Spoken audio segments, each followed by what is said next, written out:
Good evening. Leading the news this Friday, the unemployment rate dipped to 6.7% last month. President Bush said he was encouraged by the news and repeated his plan to veto a jobless benefits bill. The president also said he was reluctant to use force in Haiti unless American lives are at stake.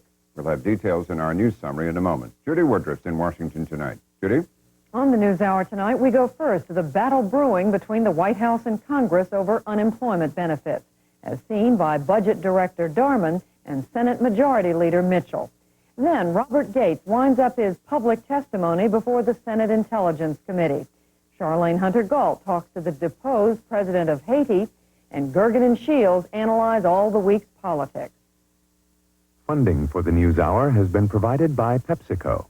Every day we enjoy people being cold to us, cutting us up, getting fresh with us, tearing into us, and calling us chicken. In fact, the more people do it, the happier we are. PepsiCo. And by AT&T.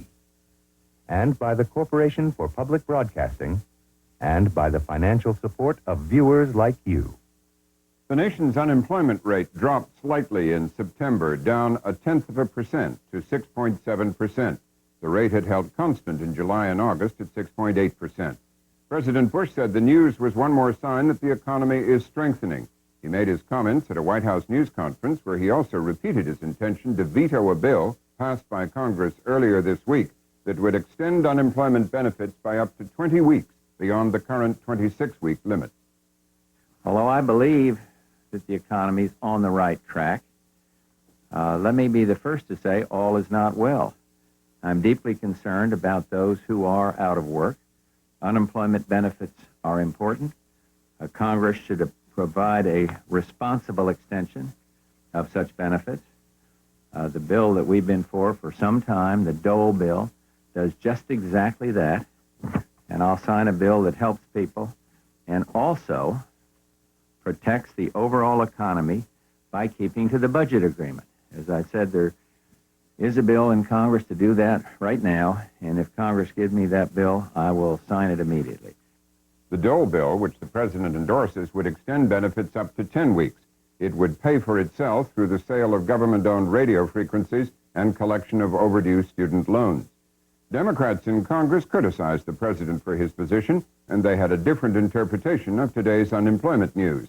Senator Al Gore of Tennessee made these comments on the Senate floor. We're in a recovery, we're told. The problem is Americans don't see any difference between the recovery and the recession.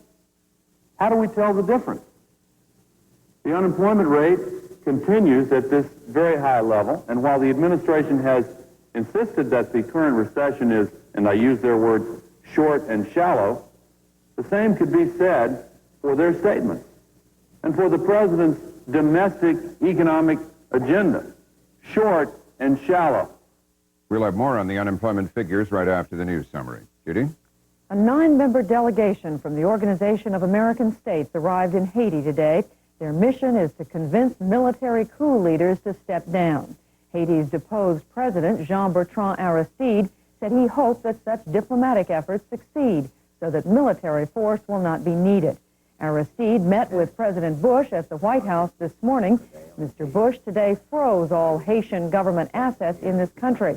He said the U.S. was committed to restoring democracy in Haiti and returning Aristide to office. President Aristide told the NewsHour that his sources in Haiti told him this morning that the death toll has reached 500. He also said that he expects the coup to be over in a matter of hours or days. We'll have that interview later in the program. CIA Director-designate Robert Gates faced another round of questioning from the Senate Intelligence Committee today. The committee continued to inquire about Gates' alleged slanting of intelligence reports for political reasons and what he knew about the Iran-Contra affair. At his news conference, President Bush dismissed the accusations that Gates had slanted intelligence estimates. I think it's an outrageous assertion against a very honest man, a thoroughgoing professional, and that's the worst charge that can be leveled against an intelligence officer. And I know Bob Gates, and I know he would never cook the estimates. The president also today denied reports that a date for the Mideast Peace Conference had been set. He said diplomatic efforts in the next few weeks would determine the timing and chances for a conference. Israeli Prime Minister Shamir said in a statement that obstacles to the talks remained, in particular, agreement on who may belong to a joint Jordanian-Palestinian delegation.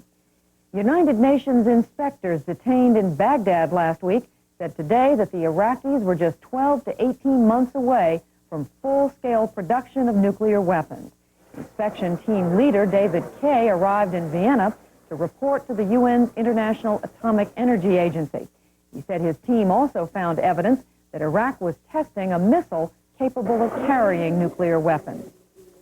Fighting in Yugoslavia continued today, despite new diplomatic efforts to stop it. The Federal Army pressed its offensive across the breakaway Croatian Republic and was reported to be closing in on its capital, Zagreb. We have a report narrated by Vera Frankel of Worldwide Television News. By late Friday afternoon, the fighting in Croatia had assumed its own set of dynamics and was virtually a civil war. Federal forces announced a partial mobilization and continued to launch ground and air attacks on Croatian positions. This long after an agreement in The Hague that they be suspended. Croatians now believe they're engaged in a war for survival. As ground forces closed in on Croatia's capital Zagreb, Federal Air Force planes have been busy in the skies above the city. Jets rocketed a TV tower just 5 miles outside, taking broadcasts off the air. Air raid sirens sent people running for shelter. Federal troops were reported within 20 miles of the approaches to Zagreb and locked in fierce battle with Croatian National Guardsmen. Pokupsko, south of the city, was the scene of some of the bloodiest fighting, with local hospitals overflowing. Some way to the east, in the town of Novska, this local police station received a direct hit from the air. It had been used as a local command center for the Croatian National Guard. It was the last major town in the area still under Croatian control. By late in the day, the agreement in The Hague to halt the fighting looked increasingly irrelevant. Neither side on the ground appears any longer willing to listen to the politicians, either their own or the EC's. Back in Yugoslavia, federal air and sea assaults are now focusing on the historic Adriatic town of Dubrovnik. The army is threatening to attack Croatian forces, which have retreated into the medieval walled city. There was also fierce fighting in the Soviet Republic of Georgia. It happened in the capital, Tbilisi, where rebel members of the Georgian National Guard fought troops loyal to the Republic's president. At least one person was reported killed. It was the worst clash in more than a month of unrest against the rule of President Zviad Gamsahurdia, who has been accused by his opponents of imposing a dictatorship in the republic. Japan's Prime Minister Toshiki Kaifu has decided not to seek re-election. Close colleagues said that Kaifu would step down at the end of this month. The Prime Minister's decision came after leading ruling party members withdrew their support for a key political reform package. Kaifu proposed the package in August in response to a series of political and financial scandals in Japan. In Madrid today, 26 nations signed a landmark agreement banning oil exploration and mining on Antarctica for the next half-century. The accord also regulates marine pollution and waste disposal. Up to 3,000 people, mostly scientists, live and work in Antarctica each summer. Environmentalists hail today's agreement as a major victory. That's it for our summary of the day's news. Just ahead in the NewsHour, the fight over unemployment benefits, the Gates confirmation hearings, Haitian President Aristide, and Gergen and Shields.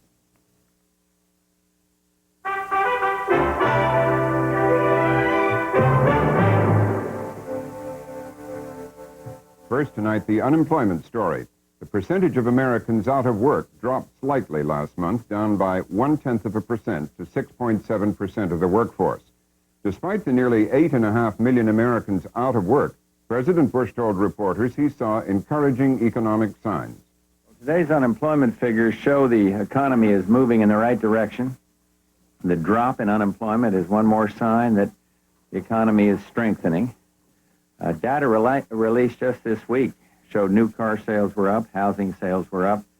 Purchasing Managers Index was bullish on the manufacturing sector. And people should take note of the fact that interest rates are falling to levels that we haven't seen since 1977. Data President Bush, heartened by the improved unemployment figure, repeated his threat to veto the Democratic bill to help the long-term unemployed. On Tuesday, Congress passed the bill to increase the current 26 weeks of unemployment benefits by up to 20 additional weeks. The estimated cost, $6.4 billion, would be paid for by existing monies in a federal trust fund. Instead, the president favors a more limited measure sponsored by Senator Dole that has not passed the Congress. Senator Dole's bill would add up to 10 weeks of benefits at a cost of $1.9 billion. That would be financed in part by the sale of unused radio frequencies. What should 10 million people who are out of work and the 95,000 people in Michigan who were taken off welfare rolls, what should they do now to survive until the economy does rebound? They should demand of their Congress to pass a bill that the president can sign. And I'm committed to such a bill to extend unemployment benefit compensation. And I'd like to have it passed and sent down here.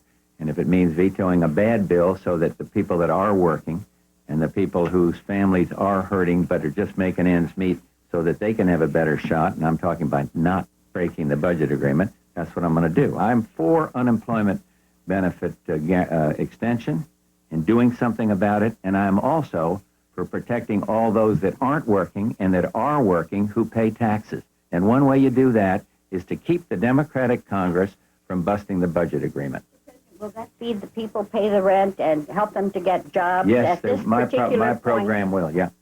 At a hearing this morning, the commissioner of the Bureau of Labor Statistics did not interpret the latest figures as a strong sign of recovery. While there's been no further worsening in either measure since spring, we have yet to see any sustained signs of a rebound in the labor market. Democrats believe that argues for overriding the president's veto when and if he makes good on his threat. This morning, new unemployment figures confirm what the country already knows. This recession is not over. The economy is still in trouble. Workers are still hurting. Unemployment continues at unacceptable levels with no significant change. Those who are out of work today, through no fault of their own, who want to work, who are actively looking for jobs, are paying for the failure of this administration's economic program. For more debate on the unemployment situation, we have Richard Darman, director of the Office of Management and Budget, who joins us from a studio on Capitol Hill, and Senate Democratic Majority Leader George Mitchell, who joins us from Portland in his home state of Maine. Mr. Darman, the president says he feels deeply concerned for the unemployed. How does it help them to veto a bill which would give them 20 more weeks of benefits? Well, let's first make clear what the president said he's for and what would help them directly. He said he's for the Dole bill, and that would immediately get additional benefits to unemployed in all 50 states, a minimum of an additional 6 weeks of benefits on a basis that is paid for. The problem with the alternative approach is that it is simply not paid for, and because it's not paid for, it could actually make things worse over the long term. It could lead people to believe that that's the way we're going to continue to finance things, much in the way that the House of Representatives has run the House bank, never paying for things. If that is the way we're going to do business, then long-term interest rates are going to stay high and unemployment will be higher than it should. So what we need is the Dole bill, and we also need measures to increase economic growth, many of which the president has proposed and many of which are available for the Senate to enact and the president to sign. Senator Mitchell, the president, Mr. Darman's just repeated it, says the $6.4 billion, your bill, which incidentally he's now calling the alternative bill, would bust the budget. Well, first off, the president wasn't worried about the budget when he declared an emergency to help people in Turkey, to help people in Bangladesh, to help people in Iraq, to help people in Israel. He's only concerned about the budget when it affects Americans. He's ready, willing, and eager to help people overseas, but never willing to help Americans. Secondly, Mr. Darman used the word paid for 4 times in less than a minute. The president's proposal to pay for it is as phony as a $6 bill. And let me explain. Under the law now, if a person takes out a student loan and defaults on it, the government can collect by withholding from any income tax refund that person may be entitled to. That law expires in 1994. The proposal by the president to, quote, pay for it is to pass a law now extending that law in the future, 94, 95, 96. Not 1 cent will come in under that until 1994. What Mr. Diamond does is, because it's a loan program, it goes under something called credit accounting reform, and they impute a current cash value of $1 billion on money that will not be received until 1994. It's as phony as you can come up with. There isn't any payment for it. They'll borrow the money just as under any other proposal. Third, there is an existing trust fund. It's got $8 billion in it. It's for this purpose, extended benefits. The administration doesn't want to pay benefits, even though the trust fund is for that purpose. And fourth and finally, the president's plan is woefully inadequate. It would provide benefits to only 14% of those eligible under the so-called reach-back provisions, that is, people who have previously been unemployed way back to March, and it would actually reduce benefits by restricting eligibility for veterans. It's a very inadequate, unfair plan. Mr. Dorman, how would it bust the budget to take $6.4 billion out of a trust fund that is there for that purpose to pay unemployment benefits? The trust fund is simply an accounting measure. The money would have to be borrowed, and that borrowing is borrowing like any other Treasury borrowing. We're running a deficit. This would increase the deficit, increase borrowing, increase interest burden for the present and for the future generations. That's the problem with our current financing system, and it has to stop. As, if I might, may I comment on the question of whether the President's, Senator Dole's proposal is paid for? Senator Mitchell said that it, I think he said, was phony. I think, if I may say, Senator, that's an unfair characterization. I believe the Congressional Budget Office, which is frequently viewed with respect by the Senator, I believe the Congressional Budget Office itself would score the proposal as being paid for. In any case, the provision you talked about, we score at 0. That isn't what we say pays for it. What pays for it is a change in law that would improve existing enforcement right away for debt collection by toughening the current system, not just extending current law, but more importantly, as suggested in the introduction to this program, selling portions of the electromagnetic spectrum that the government now uses but doesn't need, selling it on the private marketplace and getting real dollars in the door to cover the expenses. And I know the argument is sometimes made that that could be sold more slowly for more. The reality is we've asked and asked to have that sold by the Congress, and the Congress doesn't allow it to be sold, so the government ends up giving it away. This is a way to get money for something that the government controls and should get money for. Gentlemen, I don't think we're going to get agreement on the funding of this in this time we have available. Let's go on to the other aspects of this. Senator Mitchell, when it passed in the Senate, your bill didn't get a 2/3 majority. Right. If you can't override the president's veto, will you accept the Republican bill, the 10 weeks provision? Well, we'll deal with that when we get to it, but we think that the plan that we propose should be adopted. We've already had several Republican senators switch one way. What's to prevent them from switching back the other way, particularly if they'll just go to their states and talk with the unemployed people, visit unemployment offices and see what we're doing. Let's be clear, Robin, this plan by the administration is not a serious step to deal with this problem. It wasn't proposed until after the Democratic plan had been drafted, introduced, and passed. All it is an effort to prevent a serious solution to the problem from being enacted by the Democratic majority and enable Republicans to say, well, we really are for something, even though it won't deal at all with the seriousness of the problem. And if I might comment on the spectrum fee scale at sale that Mr. Diamond referred to, he, of course, identified the weakness of the argument in advance by pointing out that they're going to force the sale of this spectrum. You mean radio frequencies, is the spectrum is radio frequencies. That's right. By next July, and thereby create a fire sale situation where if it did occur in that period of time, they would return probably 1/3 of the actual value. Talk about a giveaway. That really is a giveaway just to create the political posture of appearing to deal with a very serious problem, which the administration until now has ignored and refused to acknowledge. It was, after all, the President and Mr. Diamond who said for several months, first, we weren't in a recession. Then, when the figures were indisputable, they said it was short and shallow. Well, now it's in its 14th month 2 more months, it'll be the longest recession since the Great Depression of 1933. And now they're saying we're in a recovery. 24,000 jobs were created last month, and most economists will tell you in a recovery in this country, there's between 150,000 and 200,000 jobs a month being created. When the recession's not over, we're not in a recovery, and this administration proposal, I think, is wholly inadequate to the task. Mr. Dorman, isn't the senator right that you didn't have a proposal on extending the benefits until after the Democratic bill had gone through and been vetoed by the president? Then, just very recently, Senator Dole came up on the Republicans' behalf with this bill.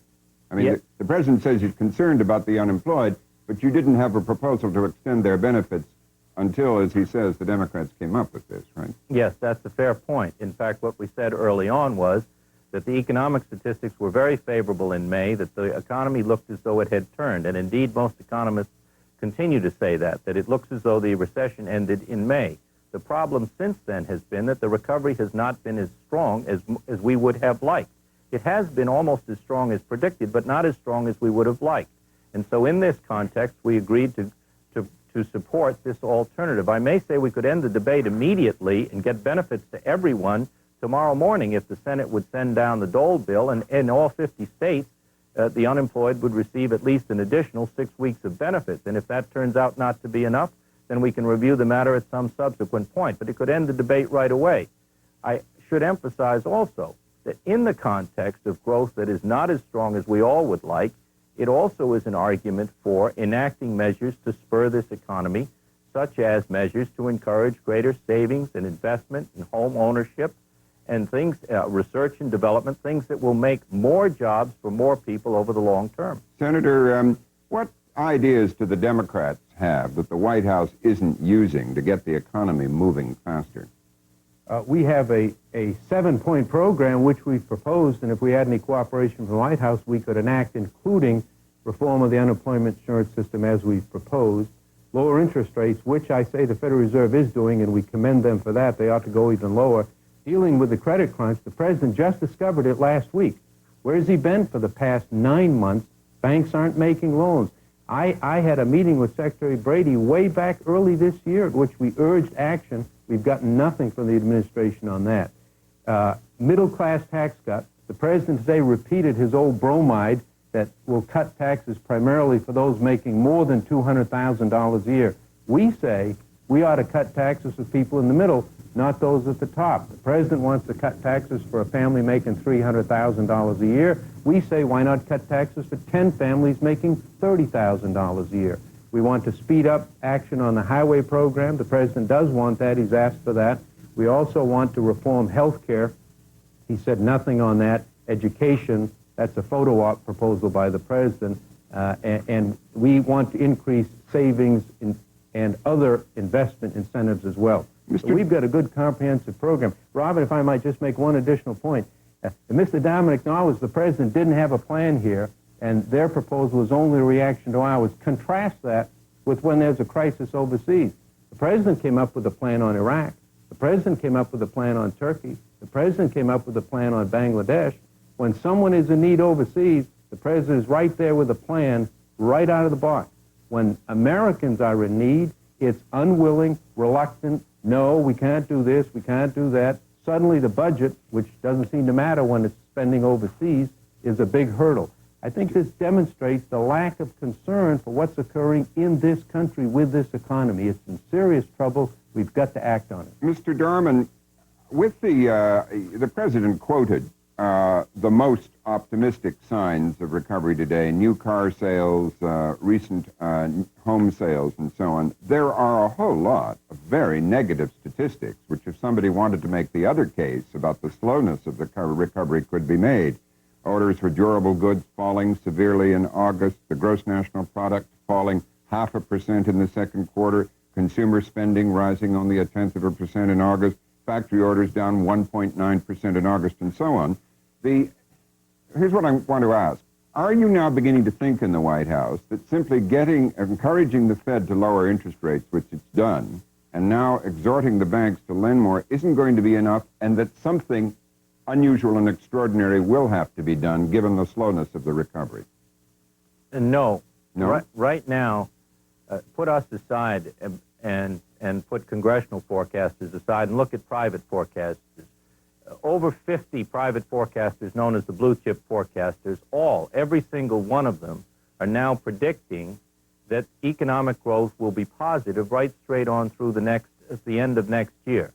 So the recovery, I think, will be secure if the credit crunch is properly addressed and the Federal Reserve follows appropriate policy. The problem is that growth won't be as strong as it should be. We should all want it to be stronger than merely just 1 or 2% real growth or 2.5% real growth.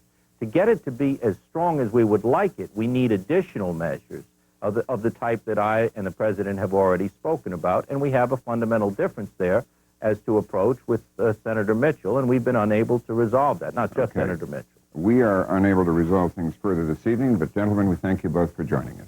Judy?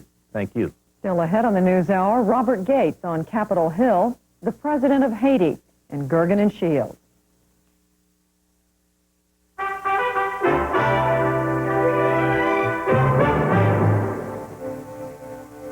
We turn now to the Senate Intelligence Committee's hearings on whether Robert Gates should be confirmed to head the CIA. Gates returned to the witness stand today for what may be his last public appearance in a hearing which has shifted from his knowledge of the Iran-Contra arms deal to his performance as Deputy Director of the CIA. Today's session had a surprise start. Correspondent Roger Mudd reports. The hearings began this morning as no other hearings do. The chairman, Democrat David Boren, decided to serve as a witness for the nominee. Boren, troubled by Senator Ernest Hollings' announcement that he would oppose Gates, said he wanted Hollings to know what he knew about Gates. You know, I can tell you from my personal experience that the person who was most forceful in all the intelligence community and the executive branch in advocating full cooperation and full access to the new audit unit of this committee of any information we ever wanted was the nominee, Mr. Gates. We know who made the most forceful in-house arguments, taking on some of the other of the president's top advisors to argue on behalf of the independent statutory inspector general for the CIA. It was this nominee, Mr. Gates. And I know, again, who was the most forceful advocate for this committee and for the oversight process, and trying to explain, even to the President of the United States, who was DCI when the oversight process was not in place, why it's important and why it is appropriate, is this nominee, Mr. Gates. But I just say to my colleagues, I felt I wouldn't be fair to you, since in a sense, I am the best witness on this particular point in terms of commitment to the congressional oversight process, which I think is an important matter and one which certainly should be weighed among others. And I don't think it would be fair to the nominee to close the public record without putting that into the public record this morning. Boren's comments obviously warmed the hearts of the Republicans, but had no visible effect on his fellow Democrats. Sam Nunn of Georgia now says he's moved from favoring Gates to being neutral, and his questioning today, though quiet and not confrontational, was very pointed. Do you believe that President Reagan was misled by intelligence in 1985 and 1986 on the assessment of what was occurring in Iran and on the assessment of the desirability of U.S. arms sale? I do not believe he was misled by CIA intelligence, Senator Nunn. I think that information was provided, my personal opinion is that information was provided through a channel of another country to which the White House paid more attention than it did to American intelligence during that period. So you don't believe there was even inadvertent misleading of the president by the CIA or by the intelligence community? Well, we clearly erred in the May 1985 assessment in saying that the Soviet, in our characterization of the degree of instability in Iran. But I guess what I'm trying to say is if he was misled, it was because we were in error, not because we were trying to mislead. Well, let me just read you a couple of quotes from Secretary Schultz in his Iran-Contra testimony. Mr. Belnick says, Mr. Secretary, in that battle royal to get out the facts which you waged and which the record reflects that you waged, who was on the other side? Secretary Schultz, well, I can't say for sure. I feel that Admiral Poindexter was certainly on the other side. I felt that Director Casey was on the other side of it, and I don't know who else, but they were the principals, end quote. So you're sandwiched all around.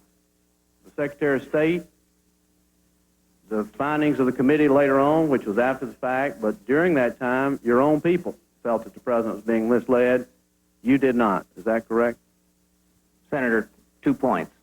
First of all, there's no secret that Mr. Casey and Secretary Schultz disliked each other intensely.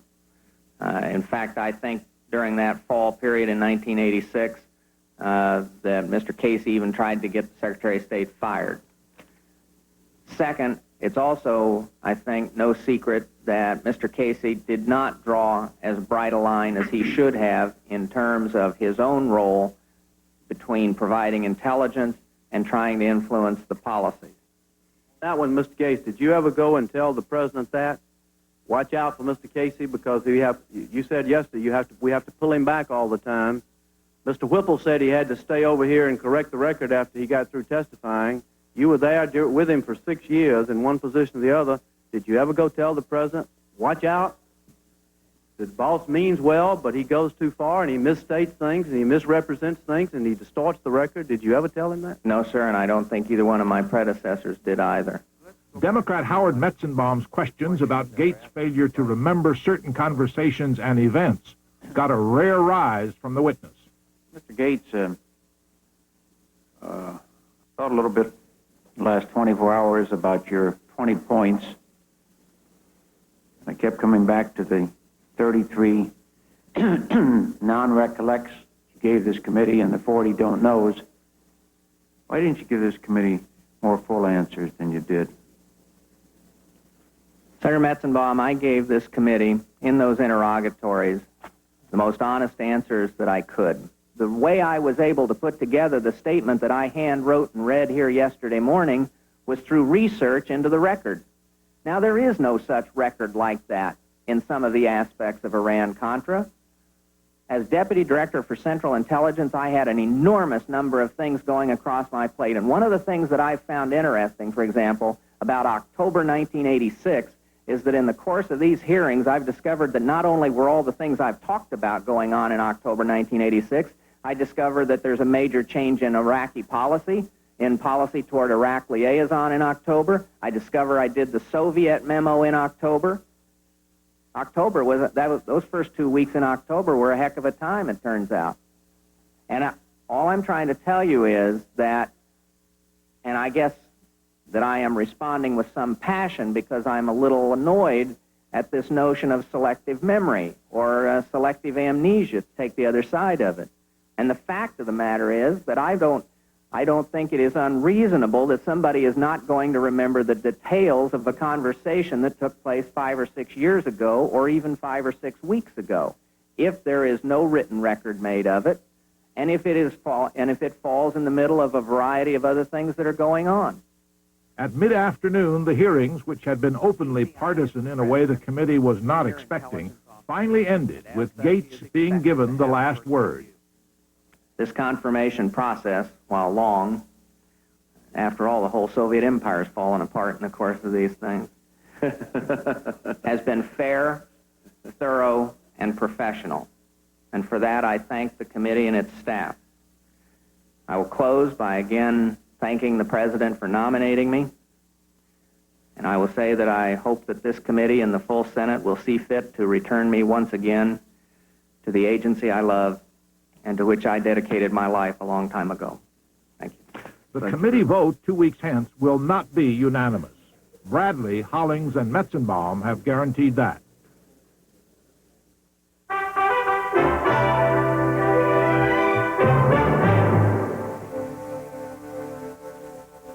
Next tonight, a newsmaker interview with the ousted president of Haiti, Jean-Bertrand Aristide. Aristide was in Washington today, getting President Bush personally to back his return to power. Aristide was forced into exile on Monday following an insurrection led by elements of the military. Widespread violence in the wake of the coup left more than 150 dead and hundreds wounded. But the military quickly imposed a dusk-to-dawn curfew. and set up patrols in the streets of the capital city, Port-au-Prince, to suppress further rebellion. Aristide is president of the first democratically elected government in Haiti's history.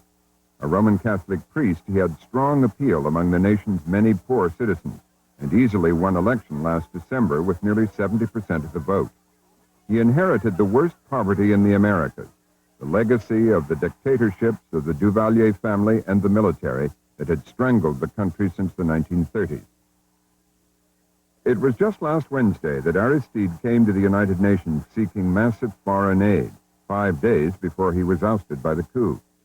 Instead of going into quiet exile, he returned to the United States and appealed for help from the Organization of American States.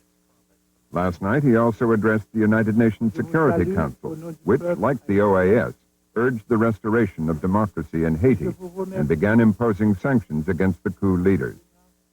The Bush administration said that intervention was justified. Today, the president ordered the Haitian government's assets in this country frozen and repeated his call for the restoration of Haiti's democratically elected government. Are you willing to go beyond economic pressure to the use of multinational military intervention to defend democracy? Well, I am very hopeful that this matter can be resolved without such a multilateral force. The United States has been, and properly so, very wary of using U.S. forces in this hemisphere. There's a lesson out there for all presidents, and the lesson I've learned is that you got to be very, very careful of using United States forces in this hemisphere. Charlene Hunter-Galt talked with the Haitian leader after his White House visit. Mr. President, thank you for joining us. You met with President Bush this morning. Can you just briefly tell me what you asked for from the president and what you got in response? I am really happy to meet him, and together we see how we can continue to give life to democracy. In Haiti today, you have one general and a small group of militaries trying to kill democracy. Today, a delegation from OAS will be in Haiti to see how they can convince this small group of criminals to stay killing people, because we already have more than 500 people killed and thousands of others are in danger. Where do you get that number? This morning, I got it from Haiti by phone, and Washington Post talk about 350 people already killed. So with President Bush, with OSA, with this international community, we continue to say yes to democracy, no to dictature. Yes to life, no to killing people. But what is the leverage? What did you and President Bush talk about that this delegation is going to say to General Cedras to get him to do what you want him to do? What can they say? We try through this delegation to let him understand how he cannot go that way, killing people to impose dictature after a democratic process was going on. Since December 1690, we got for the first time free elections in Haiti. And it was also in communion with this international community when we realized those elections. And now, one general with a small group of soldiers cannot say no to this international community that way. But if that fails, Mr. President, are you prepared to sanction a military option? I believe we will be able to convince him. That's why I'm waiting for the result today. Where do you think resistance inside the country will come from? All over the country. Is that what you're counting on? When that happened on 29th of September, in Port-au-Prince, General Cedras put tanks, weapons, militaries, killing people. And meanwhile, Haitian people stay home. All over the country, you realize how Haitian people are saying no to this coup when they stay home. They want to go out to look for food, to buy food, but they prefer to stay home instead to say yes. Because if they say yes through the streets, they can get killed. That's why they choose this kind of peaceful strategy, non-violent strategy. At this point, the OAS, as I understand it, has endorsed sanctions against Haiti, economic sanctions against Haiti. Sanctions take time, and we all know that Haiti is the poorest country in this hemisphere, and the people will be hurt by sanctions.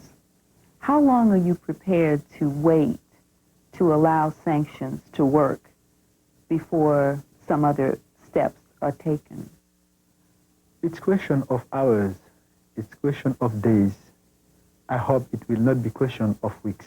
Because when you imagine from Sunday to today, you are talking about 500 people killed.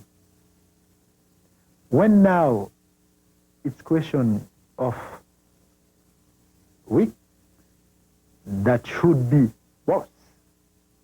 And we have to do all what we can to save life. The opposition has claimed that what triggered this coup was your exhortation to your supporters to take violent action against your political opposition, and also your formation of a presidential militia. What do you have to say to that? Let me explain you. It's a false charge. Let me explain.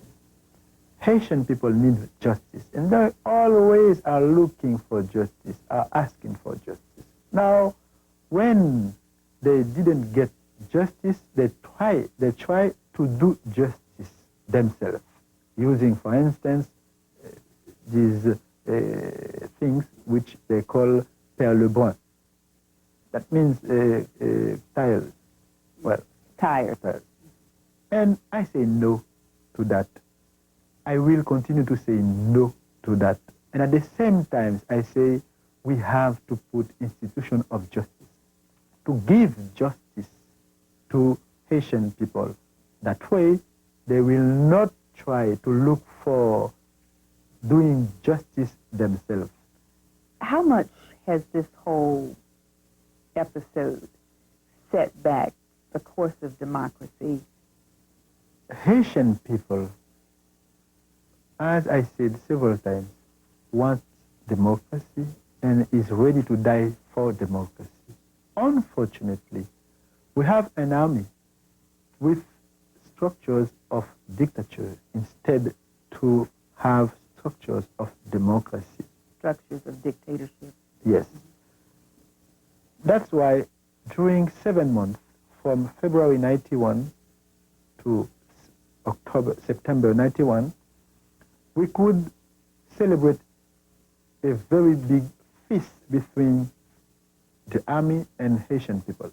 I mean, we got married. It's a way to say how close we were together.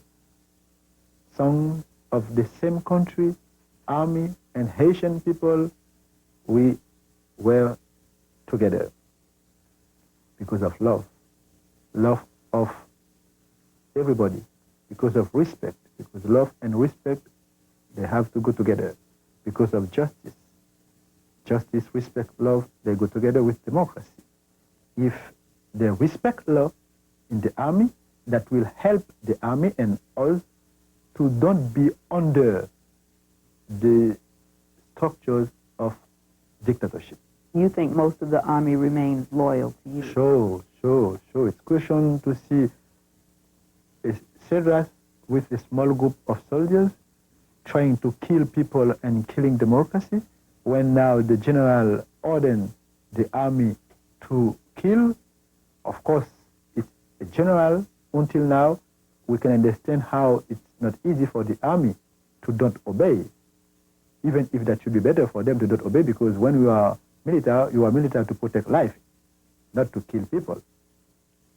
Mr. President, where will you wait this out, and how soon do you think you'll be home as president? I think it's question of days. I hope it will not be question of weeks. And you will wait where? Somewhere. Well, Mr. President, all the best. Thank you for being with us. Thank you to you.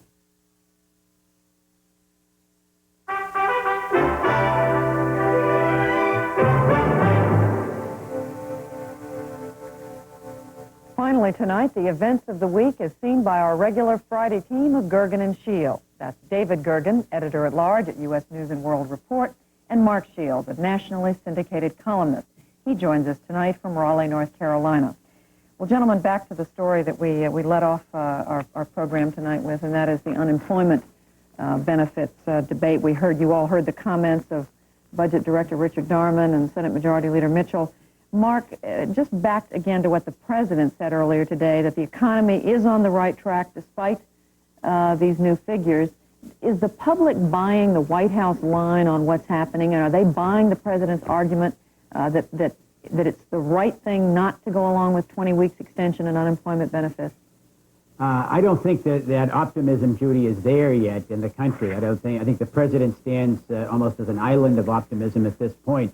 And the 300 votes that the Mitchell proposal, the Democrats' proposal, won in the House of Representatives this week indicates a lot of Republicans share that assessment that the recession is far from over and relief is needed for people who are out of work, have exhausted their benefits.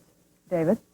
Well, I think that Mark is right that most Americans don't feel that the recession is over. For most of them, a so-called recovery feels very much like a recession.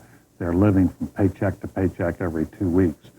It's not as clear whether they also feel strongly that the unemployment benefits ought to be extended. I think that the Democrats happen to be on the right side of this issue politically.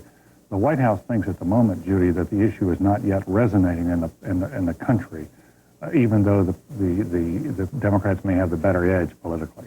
What do you mean? They don't think the issue's resonating? They think not enough people are thinking about it? Or? Well, that people are certainly very concerned about the economy and don't think it's coming around. And I think that shows up in various ways. And I must say, Mark foresaw a couple of weeks ago that there was going to be some erosion in the President's support because of the economic conditions. I think we're starting to see that. I think the White House is beginning to feel that. And I think that's why you're beginning to see some defensiveness on the part of the White House now about economic conditions and about the domestic agenda. But the unemployment issue itself and the compensation question hasn't really struck deeply in the public psyche. Well, Mark, if the President vetoes this extension bill, which he says he's going to do, how is that going to be felt out there?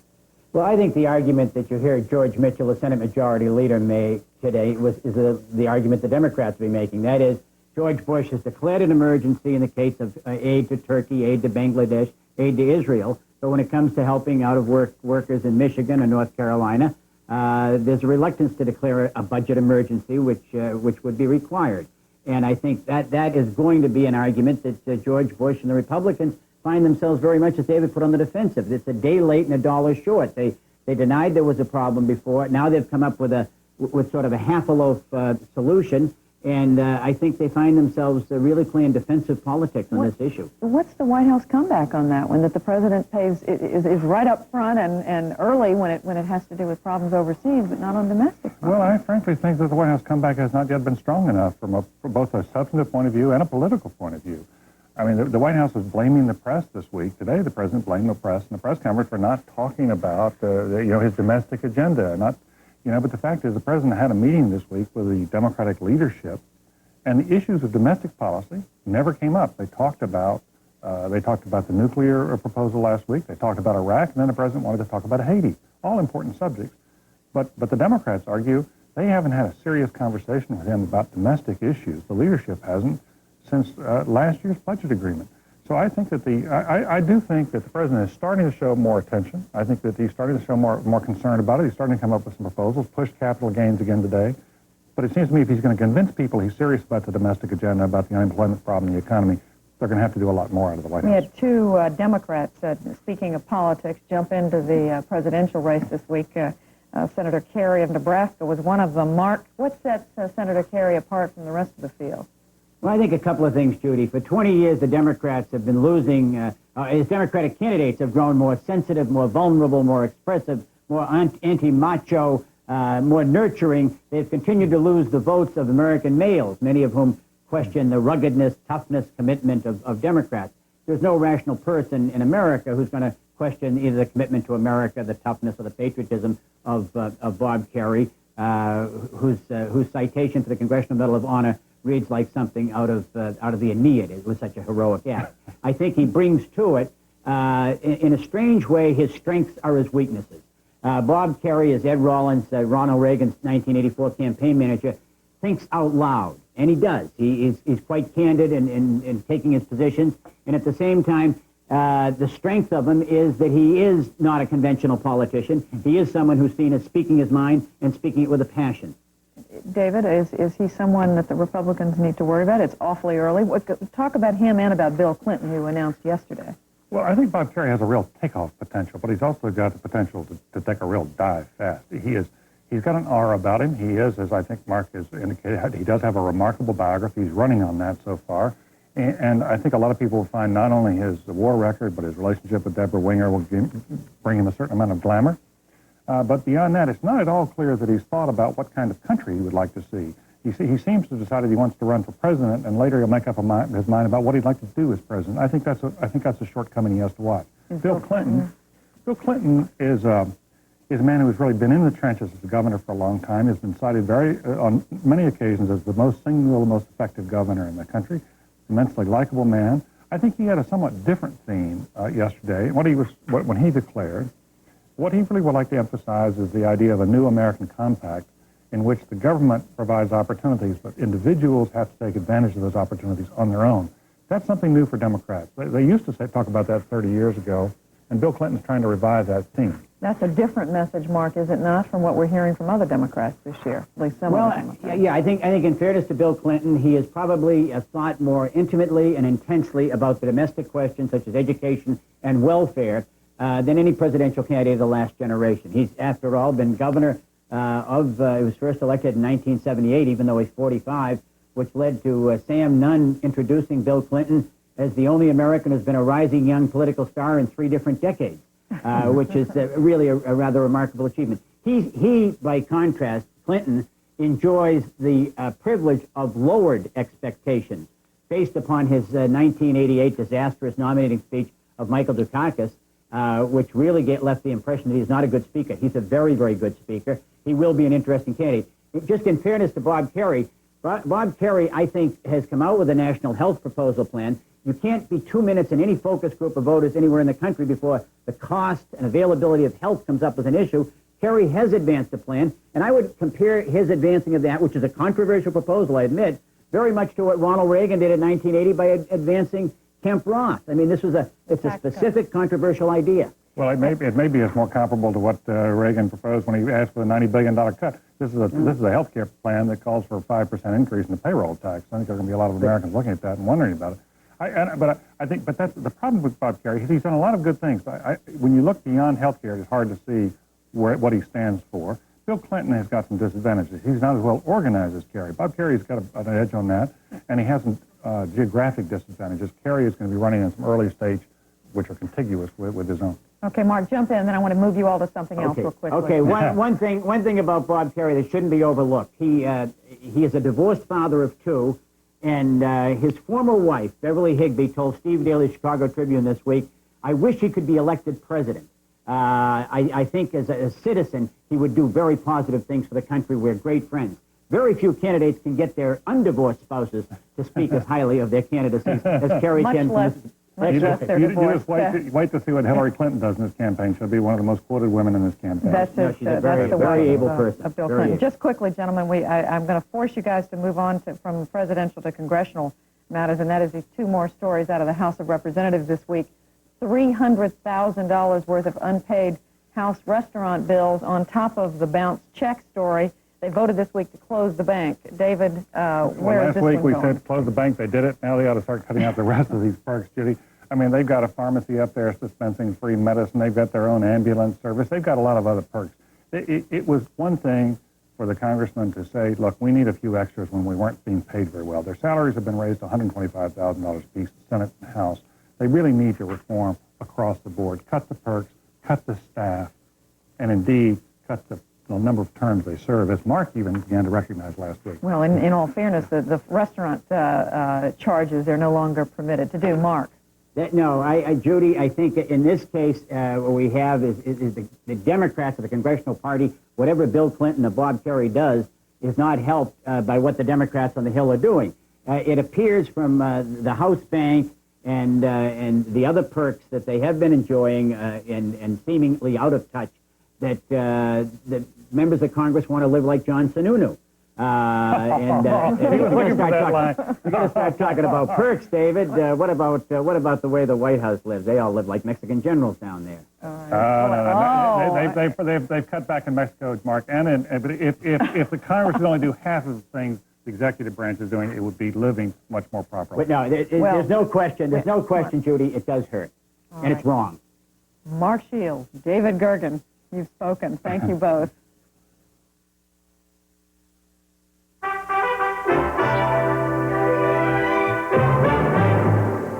Again, the main stories of this Friday. The nation's unemployment rate dropped slightly to 6.7% in September. President Bush said he was encouraged by the news, but renewed his vow to veto a jobless benefits bill.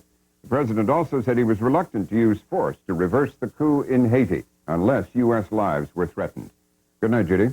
Good night, Robin. That's our news hour for tonight. We'll be back Monday night with a look at the Supreme Court's new term.